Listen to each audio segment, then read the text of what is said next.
Hello, welcome everyone, and thanks for joining us for this webinar, the third in our series. Today the topic is Leadership, Influencing the Things That Matter. My name's Sue Parr and I'm Head of Executive Education at the Open University Business School. I'm delighted to be hosting today's session and equally delighted to be joined by my colleague, Dr. Owain Smolović-Jones, who's Lecturer in Management, and Professor Rob Paton, who is Professor in Social Enterprise at the Open University Business School. Hi everyone, it's Owain here. It's a real pleasure to do this webinar with you. I guess today is mostly about how we inject a bit of a political back into leadership. I think we spend a lot of time in groups and organisations ducking the political. It's a bit awkward, or we've got a discourse for it, haven't we? It's the unwelcome, the power stuff in organisations. It's the dirty politics. But actually, we can think about leadership as embracing the political as what matters to people, what people value, and essentially we're going to be talking a bit today about how we surface some of that and bring this kind of antagonism, this political, back into leadership. So I hope you get a lot from it. So over the next half hour, we want to share with you some of our perspectives and thoughts. And we hope you find this interesting and thought-provoking. I think it sounds like it's going to be. The series of webinars we're hosting this week form part of a wider set of activity taking place during Learning at Work Week, which is running for all the week. This initiative, which we're proud to be sponsoring, is coordinated by the Campaign for Learning and is an annual opportunity to celebrate and promote the benefits of workplace learning. All sorts of organisations are running activities during this week, so thank you very much for taking the time to join us here in this forum. You'll be able to interact with us during this webinar in a number of ways, and I see you're already joining us and talking, which is great.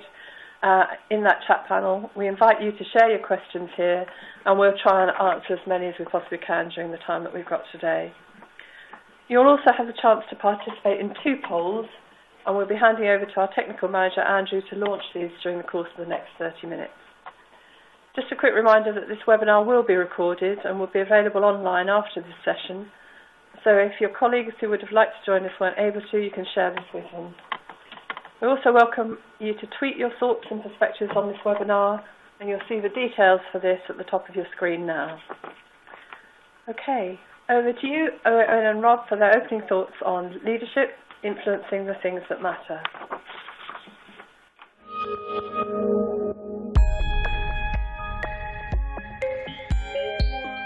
Hello, I'm Owain Smolović-Jones. I'm an academic at the Department for Public Leadership and Social Enterprise, and thanks for joining us at this webinar. Today we're going to be talking about leadership, but specifically leadership in terms of being influential on the things that matter to people. And this webinar is going to be a bit different to the others you experienced because it's going to be a conversation between Professor Rob Paton and I. Rob is a professor at our department over at the Business School. And we're approaching this topic in a kind of, some of you may think, a slightly glib or superficial way in that we've thrown a kind of quick, snappy title at you. But actually, we're going to unpack this title as being a description and a way of thinking about leadership that actually gets to the heart of some quite tricky issues in terms of power, in terms of politics, and in terms of influence. So in other words, this is an attempt to politicise and to make really quite more interesting this concept of leadership, which can often be talked about in more superficial terms related to individuals and individual characteristics and so on. So, Rob, actually I just justified that title, but this is very much a pragmatic title that you carry around in a way that you work with leadership. So perhaps you can explain a bit more. My reason for choosing this definition of leadership is that I think it captures the wide range of uses that people have for this term and associated terms, leaders, leading, leadership. So if we talk about people showing leadership or looking to someone for leadership, it's because they're looking for somebody or they're glad that somebody has shown yes. That they can be influential, they can do things, they can address issues that matter. And likewise, if there's a failure of leadership, well, there were things that weren't being addressed, they weren't being done, or they weren't being done effectively. So I think we can use this definition to make sense of the diverse ways the term's used. So that's the first thing about it. I think that we can also see that the being influential bit implies a relationship. And if I'm not influencing you in some way, directly or indirectly, then it's hard to see how I would be leading you.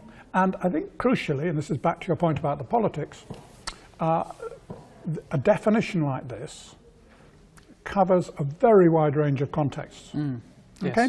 Yes. And in our department, in public leadership and social enterprise, we're interested in public and community contexts, not just business and organisational contexts. Interested in them too, but there are wider settings for leadership, and this is a definition that works with the full range.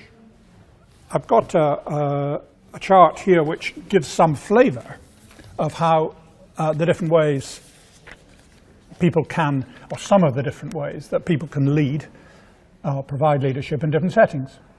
And the point about this is not to say this is how you do it, it's just indicative. And it's the contrast between these different settings that I'm wanting to emphasize. Yes. Okay, so a team or department context, it may feel uncertain to people there, but basically the degree of uncertainty is quite limited. So it's about, and most of the issues there will be about improvement in some sense. Yes. So that's the sort of issue that's being dealt with. And the second thing that's crucial, and I'm sure we'll want to come back to this, is how much authority does a person have? Okay. Now,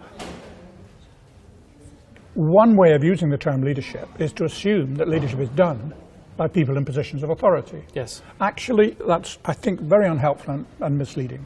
There are too many examples, both in our everyday experience and historically, of leadership being provided by people who had no formal position of authority, who were outside the system. People like Martin Luther King Yes. Are classics in that respect, but there's many, many more. So I think it's important to distinguish how much authority a person has, because that is crucial in terms of what they can do to be influential. So we can see across here different ways that people might set about being influential depending on how much authority they have in the context of a team or department. Yes. Do the same exercise when we talk about organizational or inter-organizational relationships, wide range of different ways, and people can think through what these might mean. And finally, in the community or wider society, we're looking at different approaches. Current example is there's been increasing levels of attention given to the living wage campaign, Yes. which has been mounted by London citizens in particular as a group. And there, I think this is a very interesting example of a form of leadership which was carefully measured in the challenge it provided to established institutions. Yes. Always trying to maintain and develop a relationship. So, for example, they started their campaign in the City of London with HSBC Bank, and the person who stood up to ask a question in the shareholders' meeting was the man who cleaned the office of the chairman. Yeah. And he said, "How come? I'm paid £9,000 a year. This is what you're paid.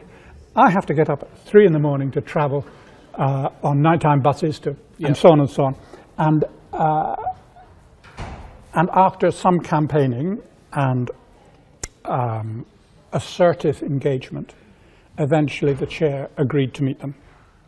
And in due course, HSBC was completely won over, and it became a leading advocate of the living wage within the city, bringing on board a whole load of other financial institutions. So for me, that's an instance of leadership coming out of the community with people being courageous and measured in the way they presented a challenge. Yeah, yeah.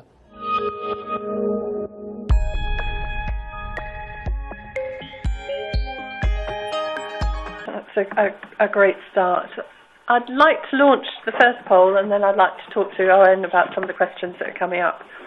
So the first poll today is which of the following statements do you agree with most? And I appreciate there may be a bit of an overlap, but which ones do you agree with most? A, people underestimate their own ability to influence.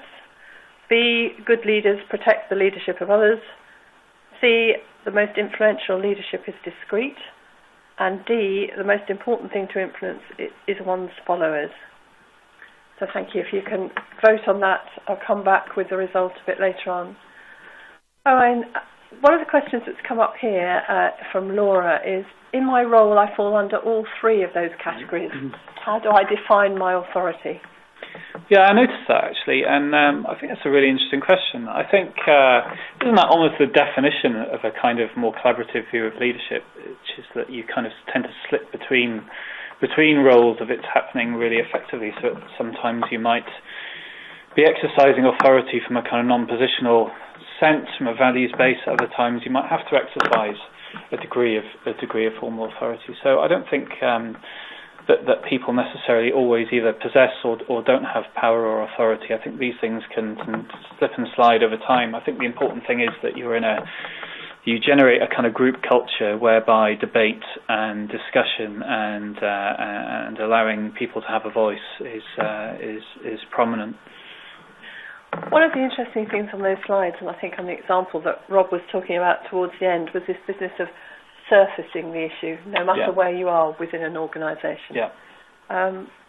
How do you think that really is a confidence issue, though, as well, isn't it? Yeah, there's a bit of confidence. Now, I don't want to underestimate this, actually. So I spend a lot of time on leadership development programs, really encouraging people to have more of a voice inside of their organisations. I think a lot of the time the fears we hold about being shot down, about maybe even our jobs being at risk, sometimes are kind of in our heads really most of the time. I think most of the time, groups, community groups and organisations actually really appreciate people standing up and having a say. But I don't want to underestimate equally that there is a material part of this. Look, we're talking about people's livelihoods, jobs, mortgages here as well. So I don't think it's simply down to confidence. I don't think it's simply down to people underestimating their authority. I think we need to think a bit more cleverly and cannily, perhaps, about how we get our voices heard as well. So I don't want to make a kind of glib argument that this is all the fault of followers for not speaking up enough. I think there's a balance to be struck. Thanks very much. We got the results of the poll, which, interestingly, there's 61.5% go with A. People underestimate their own ability to influence. So I think we'd all recognise that. B, 14%, C, 13%, and D, 11.6%. So A seems to be very significantly ahead there. Thank you for that. We'll pick up some more questions later, but we'll go over to the second part of the presentation now.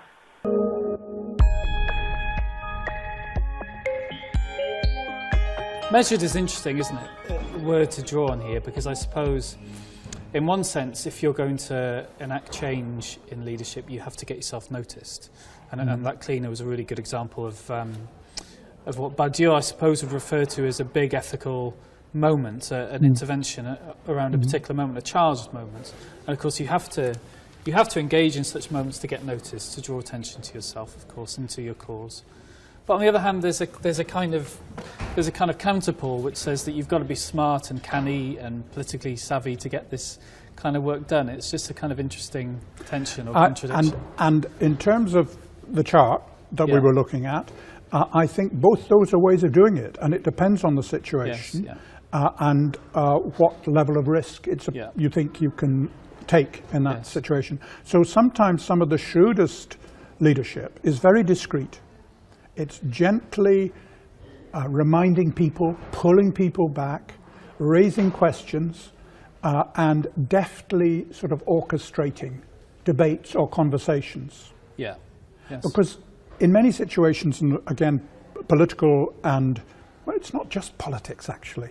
It's true in organisational life. Unless life is political. Well, that's another way of putting it. But organisations nowadays are no place for dictators. No. The knowledge that's required, the levels of expertise, is so high, and nobody knows it all. So the key players have to be brought together, put round a table, and to hammer out an agreement around what are the issues we really face and how are we going to deal with them. Yeah. Well, that's maybe one way of illustrating this, is drawing out on examples. For example, the chief executive of a local council couldn't possibly be expected to know everything about all of the services provided. So in no way could be an expert on education, on road engineering, on social services. So is what you're saying, Rob, is that person at the top has to be able to find a way of having their decisions challenged and of drawing out the best in other people? I think often in those cases, the issue that's being faced is an adaptive challenge. Yes. It's that the different people who are engaged in the situation, which may be parents who want one thing, teachers' unions, the cost, the budget and the finances that's available, that those different groups want and require incompatible things. Yes. And if they all hold out for it's got to be in a way that meets Yes. our requirements, then they're stymieing each other, and there is no way forward. So it's where changes in their own norms and values and assumptions are required that they have to be engaged. Because otherwise, if I just say, no, you're doing this, all we will get is cursory compliance in a way that's shallow, that undermines, and an agreement will fracture. And demotivates. And demotivating as well. So in that situation, the leader's job is to hold the space in which people can come to terms with what this is really going to mean for them, if they're going to address the issues. And in that situation, the leader's contribution is crucial, but it's not necessarily very high profile and, you know, I'm the one who has the attention. Yeah. It's actually quite the reverse. It's putting the onus back on those directly involved and saying, this is your work, you must resolve this, because I can't impose something.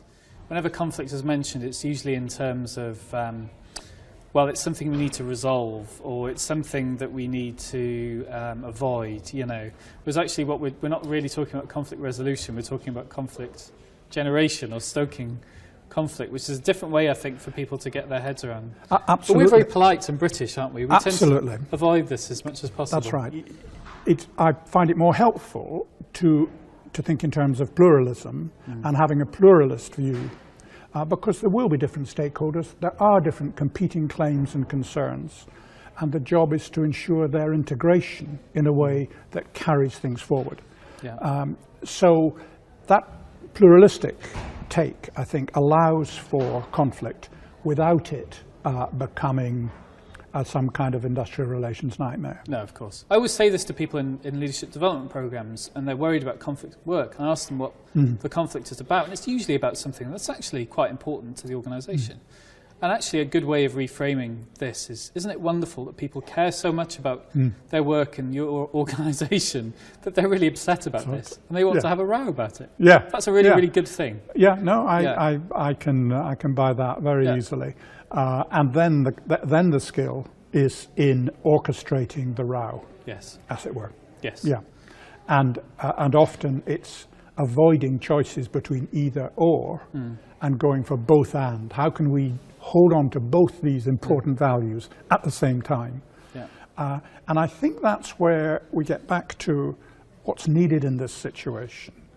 Well, what's needed will often be to find ways of upholding these conflicting claims. Neither of them in their entirety, regardless, or none of them, because there may be more than just two, none of them in their entirety, but in considerable measure, finding ways to integrate and combine them. And I think that seeing the woods for the trees, seeing the bigger picture, the helicopter view, all these expressions, they do contain an important truth about putting together a constructive, more encompassing view of our predicament in our organisation at this time. And that's, I think, and leadership is helping people find that.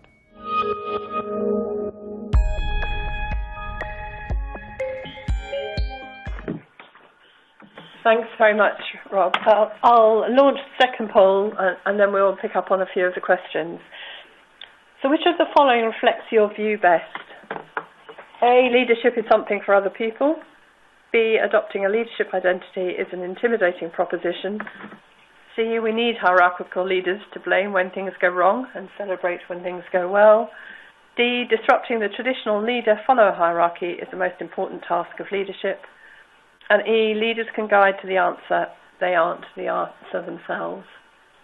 So thank you very much. We'll pick up on the results of that poll later.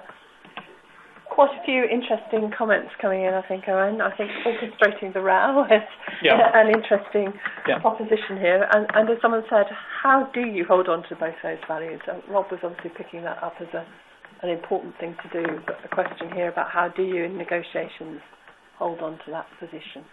Yeah, let me address the first one first. So I guess orchestrating conflict or orchestrating a row is kind of a counterintuitive way of thinking about organising and leadership, especially in the UK, where we spend a lot of time getting very embarrassed by little squabbles. We tend to think of politics as a kind of dirty word. It's about either people falling out or it's about people kind of nesting their own, looking after their own nest, isn't it? So orchestrating conflict is a kind of unique way of thinking about stuff. But I would bring us back really to our basic values of how we kind of structure our society, which is we're a kind of liberal democratic society, which is really founded on the belief that conflict is a good thing, right? That we debate what we stand for, what we think is important, and we have a way of working this out through discussion and through dialogue and through debate. So why, when we go to work or when we enter our community organisations, do we tend to kind of dampen this stuff down?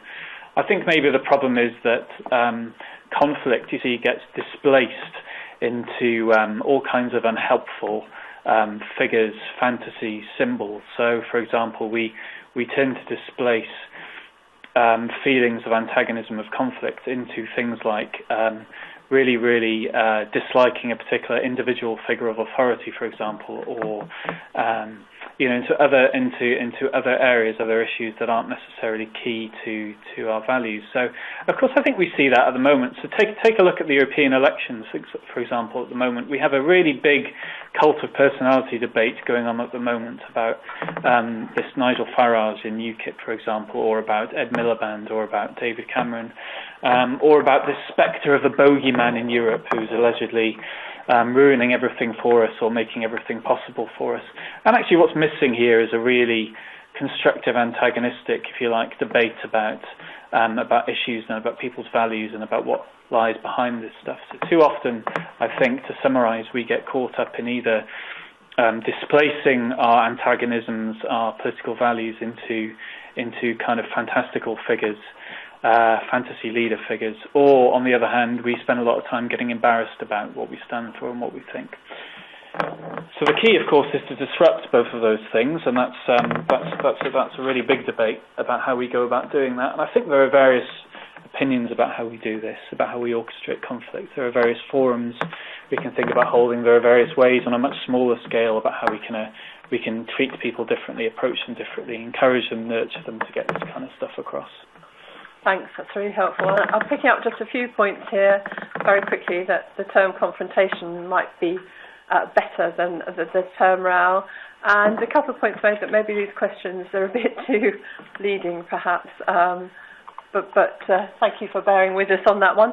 The results of the poll are in, and overwhelmingly E stands out as the one that's gained 79.9%.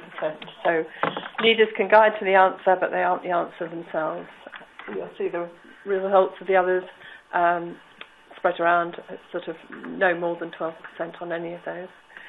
So I'd like to hand over again now to the third and final part of the presentation.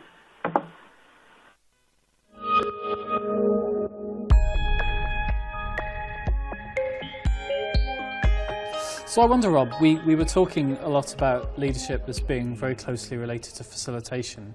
Whether there's a danger here that we kind of drop into a kind of warm and fuzzy view of leadership, slightly naive view of leadership, that some people might say, oh, well, you're tucked away in the university office, you kind of would say that, but is that really what it's like in practice? Fair comment. And I think the key thing to hold on to here is that when a leader's dealing with an adaptive challenge, or a person in a responsible position, or with limited authority, faced with adaptive challenges, what's required does include a very great deal of toughness. The holding people together, keeping them focused on the work that they need to address and deal with, not go off into scapegoating other people or distractions or wishful thinking. Yes. Keeping people, despite the hostility that may be directed towards the leader or among the participants, holding them to the work. That takes real strength and determination in, albeit sometimes in a quiet and low-key way. But an iron will still be needed. So I think that just seeing adaptive leadership as somehow a sort of facilitative, warm, friendly process, it would be quite misleading. So we're still talking about leaders being accountable here, aren't we? So we're still talking about having that kind of totem figure in an organisation who can absorb people's pains, people's fantasies, even really, I suppose, up to a certain degree. But we're talking really here about a hard edge to collaboration as well, aren't we? Yes. I think essentially what we're talking about here is somebody who's willing to say, I require you to collaborate. Yes, you will right. collaborate. Yes. Bossy collaboration. That's right, yes, or collaborative thuggery, my colleague Siv Langen would say. Yeah. So, yes, that insistence that people deal with the issues, yes. I think is where the toughness is essential. You mentioned adaptive problems earlier, and I don't want us to gloss over that. I want us to just unpack that a little bit more. So what exactly do you mean by an adaptive? I suppose you might say a very complex problem, right? Well, the crucial thing is that the people engaged are going to have to adapt. Yes. The people who are in the situation are going to have to adapt. It's not that there'll be a change, that in some respects they can stay the same and now do some things a bit differently. It will change them. They will have to think about the situation differently. Their values will change, their norms, their behaviors may have to change. It's really going to affect them. And they'll have to think about themselves and perhaps their community, their department in a quite different way. So they will have to reconstruct their identities. Yes. Of who they are and what they're really doing. Yes. Yeah. And that's not easy. So that's the adaptive challenge. To some degree, people are engaged in changing themselves, not just changing the situation out there.